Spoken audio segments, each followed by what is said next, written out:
Welcome to Heavy Chef once again, Thank Craig you. Rodney. It's good to have you back My regular seat. in your regular seat, in the hot seat. So today we're focusing on influencer strategy and this whole term of being an influencer, influencer marketing, and it seems to be such a hot topic, and a lot of people are aspiring influencers themselves. So I'm going to ask quickly, just for a bit of a definition, in your mind, in the kind of marketing and strategic sense, what is an influencer?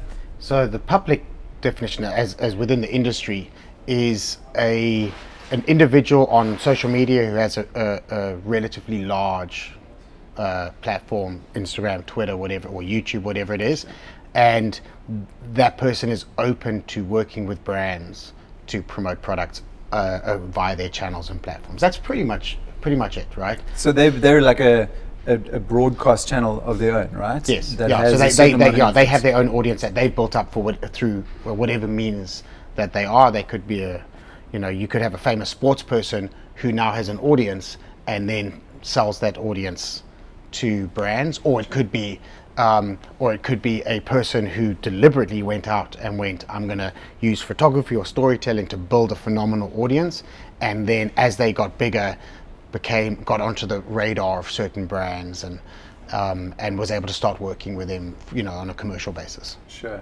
Okay. So, I mean, coming from a strategic perspective, then, I mean, I know you, together with your business partner, built one of the biggest social media agencies on this continent, and I think when you look at the whole trend of influencer marketing and so on, you look at it, I suppose, from more of a strategic aspect and or perspective. Yes. How would you suggest, as an entrepreneur or as a business person who's building their business, how would you approach taking on board an influencer strategy for that business?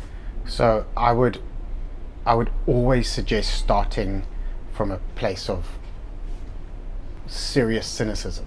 Okay. Right. That's not what I thought you'd say, but yeah, cool. I think that the industry as a whole, the marketing agency space, has kind of hyped this influencer thing out of proportion. They've tried to make it more complicated than it actually is, in order to make it sound cooler and different and new and fresh and that kind of stuff. And I'm concerned that it's been a bit overpromised, and so. But I think there's value there. The problem is that when I look at it and I go, guys, I think there's value here. I believe in influencer marketing. I believe if done correctly, it'll be great for your business. But I still think it'll go here, whereas most people are trying to sell it as this holy grail, right? And it just isn't. It's I think when the easiest way for me to explain it is to kind of roll back time a little bit. Let's go pre-influencers, pre-social media. You can even go pre-internet if you want. And you go, the route to market from a communication channel was through journalists, magazines, radio, TV, etc.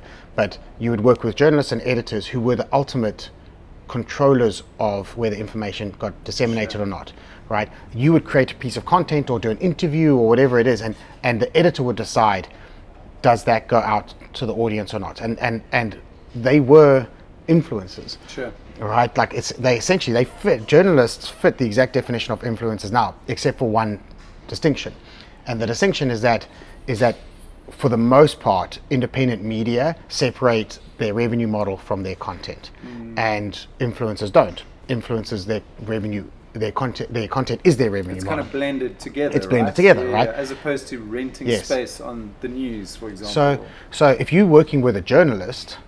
If you phone up a journalist at Financial Mail and say, how much will it cost for you to write a nice article about us? Like, they would be offended because they're an independent journalist, right? If you want them to write a nice article about you, you better have a really good product. Sure. Because that's what it's going to come down to, right? Sure. You can't buy that influence. You can't buy positive coverage. If you want to buy editorial in a magazine, it's called advertorial, and it doesn't carry the same weight as editorial, and the magazine will call it advertorial. They want people to know that this was paid for, right?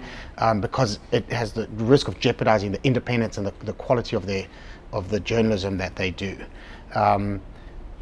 But bloggers and Twitterers and Instagrammers and that kind of stuff, they have that blended model, and that's, for me, is where it gets a little bit tricky, because there's a conflict of interest, right? I don't believe it's a conflict of interest, because I don't believe I don't necessarily hold them to that ethical or moral standard or whatever you call it, because I don't believe they purport to be independent. They have no ethics or morals. It's just, well, yeah, you can't, you can't hold them to the same account, right? Because they don't stand up and go, oh, I'm independent. Most of them stand up and go, when they get criticized, go, guys, this is how I make a living. Like, shut your face. Like they get incensed when people challenge them on the morality of taking money to create influential posts, right? Sure. The difference, though, is that if you get an independent journalist write a highly positive article about your company or your product in an influential magazine, I believe that does carry influence, right? I believe that's influential. But paying someone who has a large audience to say something nice about you, I don't believe is influential. Sure, because people, they see through it, right? So the term influencer for me is the problem. So and this is why I say start with a high degree of cynicism, right? Anyone who calls himself an influencer is most likely not influential, right?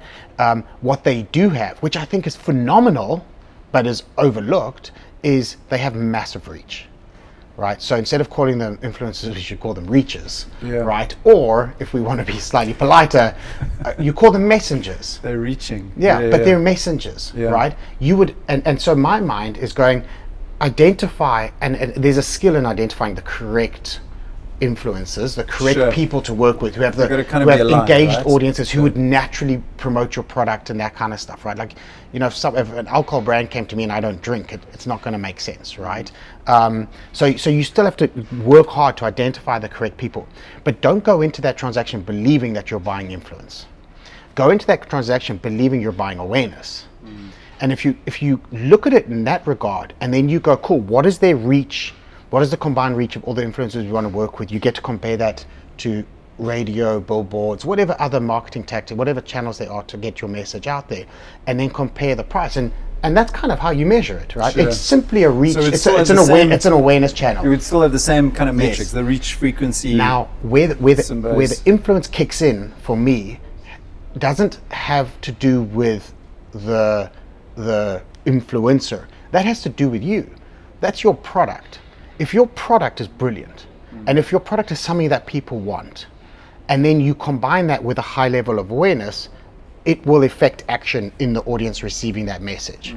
But you can take the most influential influencer on the planet, give them a terrible product to promote that doesn't align with who that person is, and it'll tank, right? Well, then you go, well, I thought you were influential. And you're like, no, like, you can't hold a magazine to account if people don't buy your product based on that ad. Sure. That's you. The magazine will deliver a page advertising for you to reach their X number of readers.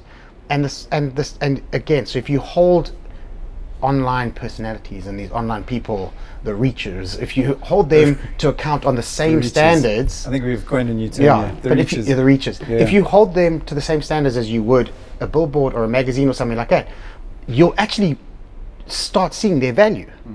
Suddenly they become valuable when you remove the hype, when you remove the kind of the mystery from how it works and that kind of stuff, and you just go, guys, it's a route to market.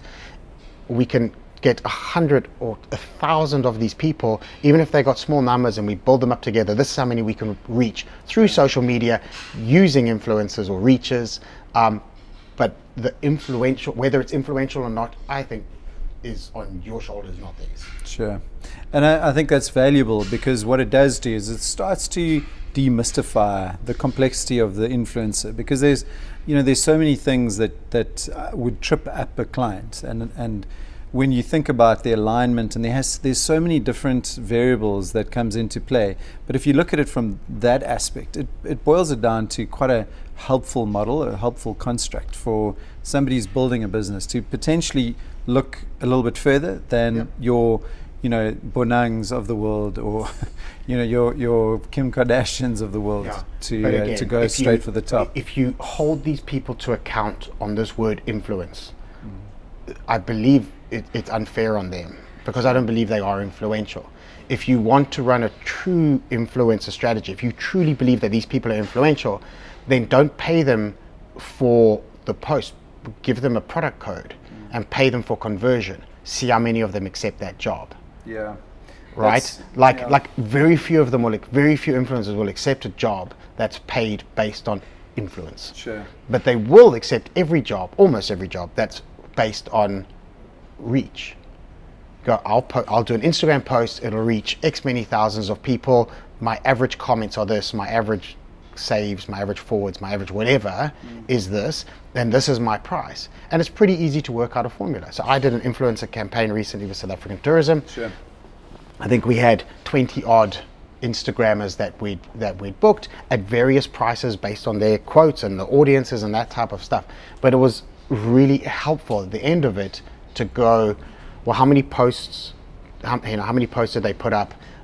And they sent me, they send you the metrics, etc. So you go, what was their reach, impressions, so on and so forth, and then you can divide that into how much you paid them, and you can literally go, this person cost me 16 cents per view, and this person cost me R1.20 per view. Yeah. I'm not working with that person anymore. Sure. Because that's too expensive. Unless you believe that for that specific person, R1.20 might be good.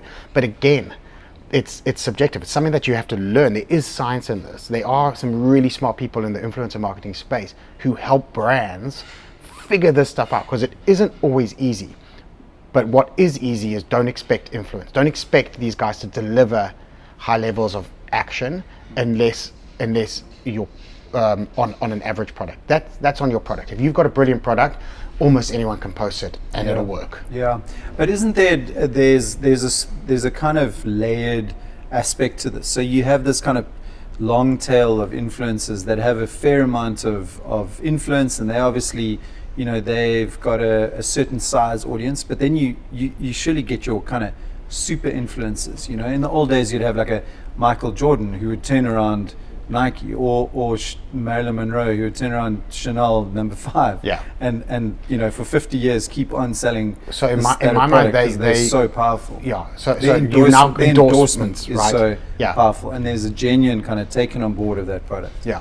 So again, we go into this definition because they wouldn't classify themselves as influencers; they're ambassadors, and they would sign a contract. They would say, I would appear in X many adverts on TV, I would appear on X many adverts on radio, I'd appear on, and then now lately it would be, I would do X many Instagram posts and tweets. Their social media content would be written into their contract. They're becoming like a living endorsement. They're a brand ambassador. Sure. That would be a contract that would be detailed and signed out, and they wouldn't be able to represent other brands and all that kind of stuff. I believe that's separate to a social media influencer. Gotcha. Right? It's Greta Thunberg. Is that how you pronounce it? Yes, yeah. Probably the most lady, 16-year-old climate activist. Probably, is that how you pronounce it? No, it's okay. It's we'll go with that, right? Yeah. Please, if I'm wrong, she can hopefully forgive me. Well, that's the Scandinavians in our audience. Yeah. Possibly the most influential person on the planet right now, right? But she went within the space of a year from being the only person at her own climate protest to having millions of people in over 150 countries around the world, all campaigning, all marching for the climate, for policy change to protect the climate, right? Within the space of 365 days. I mean, she's on Instagram, millions of likes, hundreds of thousands of comments, stuff like that. Yeah. Is she influential? Massively so. Yeah, is she an influencer? Not a chance. Yeah. Not a chance. She's not an influencer. Yeah. Influencer is, I believe, has become this kind of profession. It's this subset. If you can get her to post about something to do with climate change, if you've got the perfect product that fits with her, it'll fly. Yeah. But if you have a battery booster for cell phones that has a climate logo on it, she's not going to post that. Sure. And she won't accept money for, you can't pay her to post. Sure. So there is that distinction. There's that professional versus. You could have, Tesla, for example, could potentially get her to drive the car, and talk about environment and the impact and so on. Absolutely. So but that would be. So interestingly, her choice of car on an independent level will carry far more weight than if a brand got to her first. If she, independent of anything Tesla did, decided that she would drive a Tesla when she gets her license, then that would speak far more volumes, because that's word of mouth. Well, and that's what we all chase. Segue though, because I mean, you even just on the theme of Tesla, they don't spend any money on advertising, right? Because their CEO is a publishing powerhouse in his own right, with one platform, and that's Twitter. Yeah. So just on Twitter alone, he's getting hundreds of millions of dollars worth of advertising because he is so influential. Well, he's his own influence. Yeah, which is incredible. And that's another, I mean, sorry, just last question, and I think kind of related, is on the, I mean, you come from this interesting angle of, you're an influencer yourself. I mean, you started, in a sense, I will slap you, you're a reacher. I'm a reacher, yeah. So I'm reaching now, but the point is, you have created an influential platform, or at least an influential profile, which is at South Africa. Yes. And that in itself is, it's grown like gangbusters. You've done a great job. There's a question I want to ask about that, because you also have this dual role of helping people strategically, helping agencies strategically, helping business strategically, in your consulting, kind of wearing your consulting hat. How does one grow that level of audience? What's the kind of secret sauce? And is there one thing that you would say, more than anything else, that you would advise, let's just say a young wannabe influencer who wants to build up their profile in the way that you've done with at South Africa? So the advice I would give actually doesn't really have anything to do with the South Africa Instagram account. Okay. That grew, the secrets there was 95% the correct username. Sure. And I'll own that, at right? South Africa, yeah. 4% was post every single day, same time, don't fail for 6 years. Okay, so consistency. Okay. Right? And then 1% was my ability to pick pictures that I think other people will like and appreciate, to curate, right?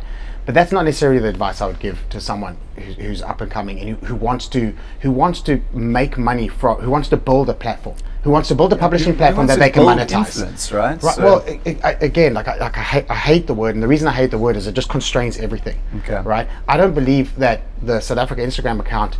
I don't believe I'm an influencer there. I believe I'm far more like an editor. Okay. Right, like I believe it's a legitimate publishing platform. Sure. I mean, when you look at the numbers on that account, it exceeds any other tourism website, property, online thing in the country.